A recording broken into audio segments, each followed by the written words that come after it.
Tisha kitchen and ট্রাভেলে সকল বন্ধুকে স্বাগত জানিয়ে শুরু করছি আজকে রান্না। আজকে ডিমের তরকারি বানাবো আলু দিয়ে। তো চলো কী কী লাগে দেখে নাও।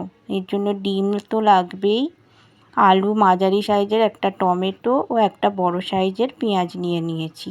এগুলোকে সব কেটে নেব, ডিমগুলোকে সেদ্ধ করে নেব। ডিম আমার সেদ্ধও হয়ে গেছে। তো দেখো ডিমগুলোকে এবার ছাড়িয়ে নেব। দেখো ডিমগুলো সব খোসাগুলো ছাড়িয়ে নিয়ে খোসা ছাড়ানো হয়ে গেছে। এবার এগুলো আনাজগুলো কেটে নিয়েছি, আলু ডুমো ডুমো করে, পেঁয়াজ কুচো কুচো করে কেটেছি ও টমেটো কেটেছি। কড়াইয়ে তেল দিয়ে দিচ্ছি। দেখো একটু বেশি পরিমাণে 5 চামচের মতো তেল দিয়ে দিলাম। দিয়ে ডিমগুলোকে ছাড়ানো ডিমগুলোকে সব ছেড়ে দিচ্ছি। দেখো ডিমগুলোকে সব ছেড়ে দিলাম, দিয়ে সামান্য একটু ওপর থেকে হলুদ ছড়িয়ে দিলাম, যাতে ডিমটা ভাজলে ডিমের কালারটা সুন্দর আসে। দেখো ডিমগুলোকে এবার একটু লালচে করে ভেজে নেব। একটু লাল রং ধরা পর্যন্ত ডিমগুলোকে ভাজতে থাকবো। দেখো লালচে হয়ে গেছে। এবার ডিমগুলোকে একে একে সব তুলে নিচ্ছি। দেখো ডিমগুলোকে সব একে একে তুলে নিচ্ছি।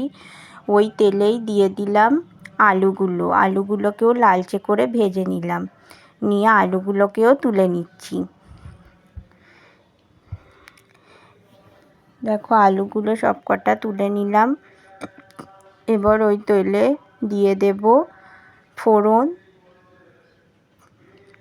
তেজপাতা, শুকনো লঙ্কা ও গোটা জিরে, দিয়ে পেঁয়াজ কুচিটা দিয়ে দিলাম।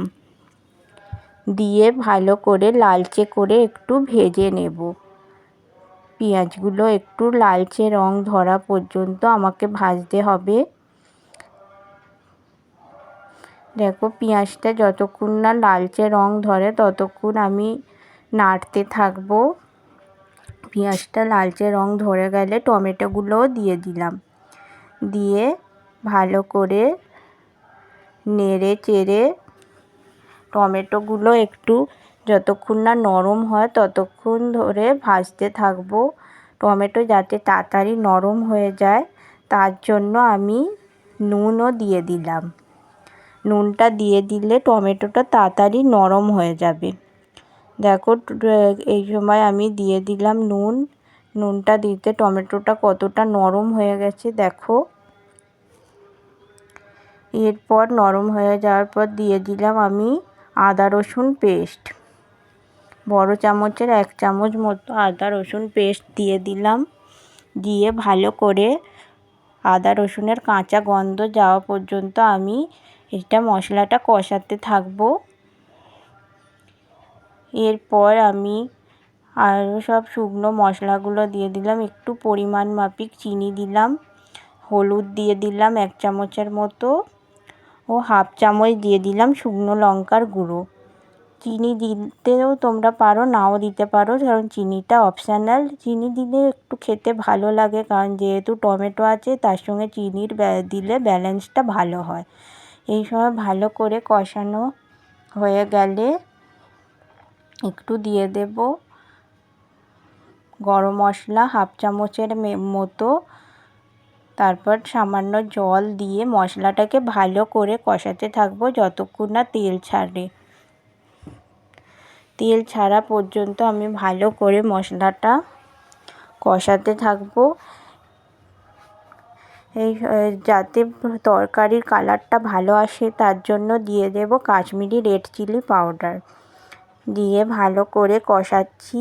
দেখো কষানো হয়ে গেলে চারিদিক থেকে তেল ছেড়ে গেলে, দেখো আমার তেল মোটামুটি ছেড়েই গেছে। এই সময় আমি যে ভাজা আলু ও ডিমটা ছিল সেটা দিয়ে দিলাম ওই মশলার ভেতর।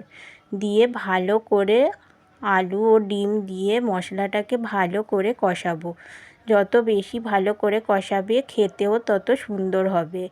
কষানো হয়ে গেলে আমি জল দিয়ে দিচ্ছি। দেখো জলটা একটু বেশি পরিমাণেই দেব, যেহেতু তরকারির আলুগুলো সেদ্ধ হবে ও একটু ঝোল থাকবে, তাই একটু বেশি পরিমাণেই আমি দিয়ে দিচ্ছি। দিয়ে একটু নেড়ে চেড়ে একটা থালা দিয়ে চাপা দিয়ে দেব প্রায় 15 থেকে 20 মিনিটের জন্য। তারপর 15 মিনিট পর চাপা খুলে দেখব আলুগুলো সেদ্ধ হয়েছে কিনা। দেখো আমার ওপর থেকে কতটা তেলও ছেড়ে গেছে। দেখি আলুগুলো সেদ্ধ হয়েছে কিনা। আলুগুলো সেদ্ধ হয়ে গেছে ভালো মতো। এই সময় আমি একটু নেড়ে চেড়ে ভালো করে ফুটিয়ে ঢেলে ফেলবো। তোমরাও এইভাবে বাড়িতে ট্রাই করে দেখবে। তো কীরকম লাগে অবশ্যই কমেন্ট করে জানাবে। আর যদি ভালো লাগে তো লাইক সাবস্ক্রাইব করতে ভুলবে না। আর এর পরের ভিডিও দেখার জন্য অবশ্যই বেল আইকনটা অন করে রাখবে।